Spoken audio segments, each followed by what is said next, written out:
콜레스테롤 수치가 높네요. 오늘부터 약 드셔야겠습니다.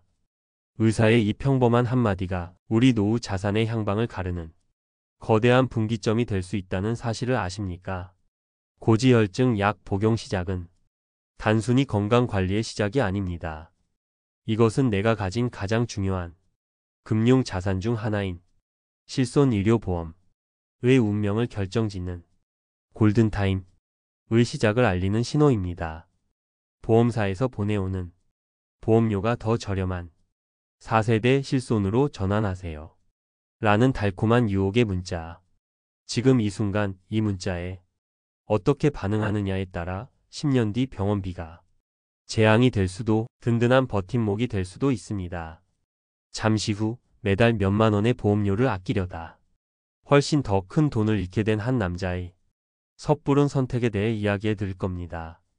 올해 58세인 김민준 씨. 매년 오르는 2세대 실손 보험료가 적잖이 부담스럽던 차에 고지혈증 약을 먹기 시작했습니다. 마침 보험사에서 병력 심사 없이 기존보다 30% 저렴한 4세대 실손으로 바꿔준다는 연락을 받았습니다. 그의 머릿속은 복잡하지 않았습니다. 어차피 약도 먹기 시작했고 지금 당장 크게 아픈 데도 없는데 매달 나가는 고정비라도 줄이는 게 현명하지. 그는 주저없이 4세대 실손으로 전환했습니다. 다음 달 실제로 줄어든 보험료가 찍힌 통장을 보며 그는 자신의 선택이 합리적이었다고 믿었습니다. 하지만 1년 뒤 어깨 통증이 심해져 도수 치료를 10여 차례 받고 걸을 때마다 시큰거리는 무릎 때문에 비급여 주사를 몇 번 맞았습니다. 그가 병원에 내고 보험사에 청구한 비급여 의료비는 총 150만 원을 조금 넘었습니다. 그리고 다음에 갱신된 보험료 고지서를 받아본 김민준 씨는 자신의 눈을 의심했습니다. 언론 보도 등에서 경고했던 비급여 의료 이용량에 따른 보험료 할증. 이 바로 그의 현실이 된 겁니다. 연간 비급여 보험금 150만 원을 초과했다는 이유로 비급여 특약 보험료가 무려 200%나 할증되었습니다. 결국 할증된 보험료는 예전에 부담스럽다며 바꿨던 2세대 보험료보다 훨씬 비싼 금액이었습니다. 엎친 데 덮친 격으로 높아진 자기부담금, 특히 비급여 항목의 30%는 병원에 갈 때마다 그의 주머니를 더 가볍게 만들었습니다. 그는 결국 보험료를 절약하려다 더 큰 비용 부담과 보장 축소라는 이중의 함정에 빠지고 만 것입니다.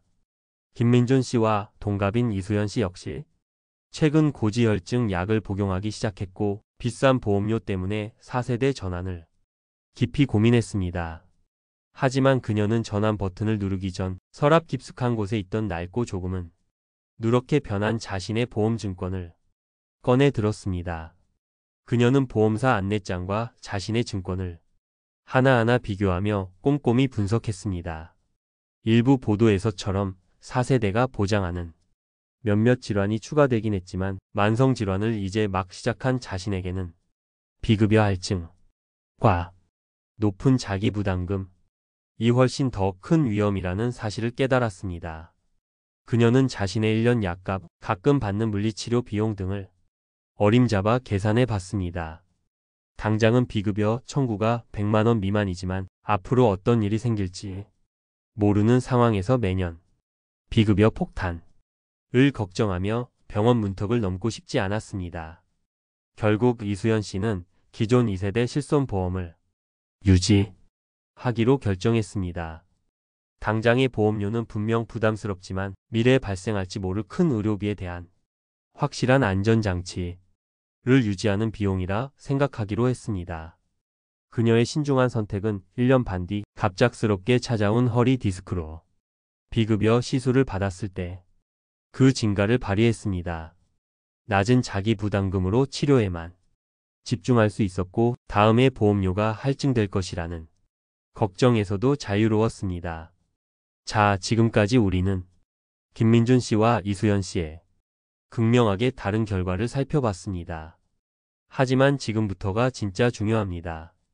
두 사례의 차이는 단 하나, 눈에 보이는 비용과 눈에 보이지 않는 위험 중 무엇을 더 중요하게 생각했는가입니다.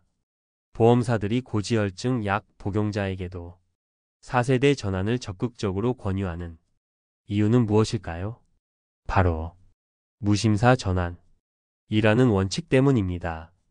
이미 병력이 생겨 새로운 보험 가입이 어려워진 사람들에게 아무것도 묻지도 따지지도 않고 갈아탈 수 있다는 점은 매우 매력적인 제안입니다. 하지만 4세대 실손의 핵심 설계는 비급여 다수 이용자의 보험료 할증에 있습니다. 즉 병원을 자주 이용할 가능성이 높은 만성질환자는 결국 더 높은 보험료를 내게 될 확률이 매우 높은 구조인 것입니다. 결국 무심사 전환, 문턱을 낮춰 가입시킨 뒤 비급여 할증이라는 시스템을 통해 보험사의 손해율을 관리하는 정교한 장치인 셈입니다. 그렇다면 우리는 이 거대한 흐름 속에서 무엇을 확인하고 어떤 선택을 해야 할까요? 실손보험 갱신 전에 스스로에게 던져야 할 질문 4가지를 말씀드리겠습니다. 첫째, 나의 건강 상태와 미래 의료 이용 계획을 냉정하게 예측해야 합니다. 앞으로 비급여 도수치료, 영양주사, MRI 검사 등을 받을 가능성은 정말 없습니까?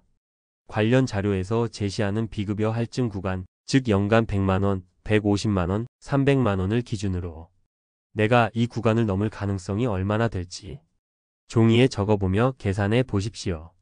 둘째, 내 기존 실손보험의 자기부담금 비율을 정확히 확인하십시오. 1세대 실손 중에는 자기부담금이 아예 없거나 10에서 20%에 불과한 상품이 많습니다.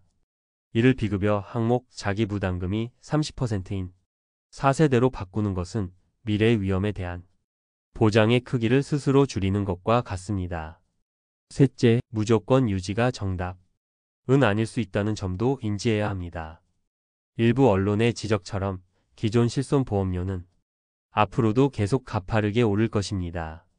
만약 내가 병원을 거의 가지 않을 만큼 건강하고 기존 보험의 통원 한도가 너무 낮아 불만이라면 저렴한 4세대 전환이 오히려 유리한 선택일 수 있습니다. 이것은 철저히 개인의 상황에 따른 유불리 문제입니다. 넷째, 만약 기존 실손이 없는 상태에서 고지혈증 진단을 받았다면 유병자 실손보험을 알아보되 그 한계를 명확히 알아야 합니다. 이 보험은 입원과 통원 치료비를 보장하지만 아쉽게도 비급여 주사료, MRI, 도수치료 같은 핵심적인 비급여 항목들은 보장되지 않습니다. 따라서 유병자 실손만 믿기보다는 암이나 뇌, 심장 질환에 대한 진단비 보험 등을 함께 준비하는 전략이 반드시 필요합니다. 고지혈증 약 한 알이 우리에게 보내는 신호는 이제 몸을 관리하라 는 것과 동시에 당신의 금융 안전망을 총체적으로 점검하라 는 것입니다. 보험료 몇만 원을 아끼려는 섣부른 선택이 미래의 수백, 수천만 원짜리 의료비 청구서로 돌아올 수 있습니다. 반대로 현재의 부담을 감수하는 신중한 유지가 가장 현명한 투자가 될 수도 있습니다. 지금 당장 서랍 속에 넣어둔 당신의 실손보험증권을 꺼내 보십시오. 그 안에 적힌 작은 글씨들이 당신의 건강한 노후를 지켜줄 가장 중요한 약속일지 모릅니다. 신중하게 읽고 비교하고 당신에게 가장 유리한 선택을 내리시길 진심으로 바랍니다. 오늘 이야기가 여러분의 중요한 선택에 작은 등불이 되었기를 바랍니다. 내용이 도움이 되셨다면 구독과 좋아요를 통해 저희 채널에 힘을 보태주시면 감사하겠습니다. 또한 비슷한 고민을 하고 계신 분들이 있다면 댓글을 통해 여러분의 소중한 경험과 생각을 나눠주십시오. 여러분의 이야기가 다른 누군가에게는 큰 도움이 될 수 있습니다.